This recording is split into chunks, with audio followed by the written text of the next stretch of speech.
एक बार एक राजा वन में शिकार के लिए गया, लेकिन अंधेरा हो जाने की वजह से वह रास्ता भटक गया। उसे एक किसान की झोपड़ी दिखाई दी। राजा ने किसान के पास जाकर पूछा, क्या मैं रात भर के लिए यहाँ ठहर सकता हूँ? किसान ने हामी भर दी और राजा की खूब खातिरदारी भी की।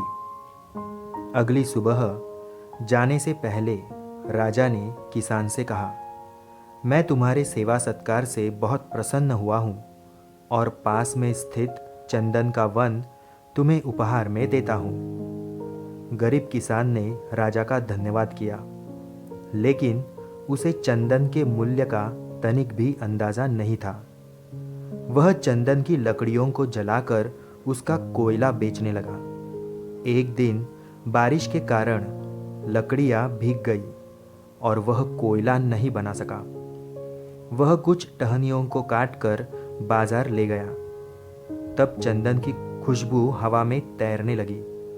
ग्राहक किसान को मुंह मांगी कीमत देने को तैयार थे। किसान हैरान था कि ऐसा क्यों हो रहा है। एक ग्राहक से पूछने पर उसने चंदन की कीमत बताई तो किसान की आंखों में आंसू आ गए। उसे एहसास हुआ कि कैसे उसने जानकारी के अभाव में चंदन की लकड़ियों को बर्बाद कर दिया। तभी एक संत वहां से गुजरे।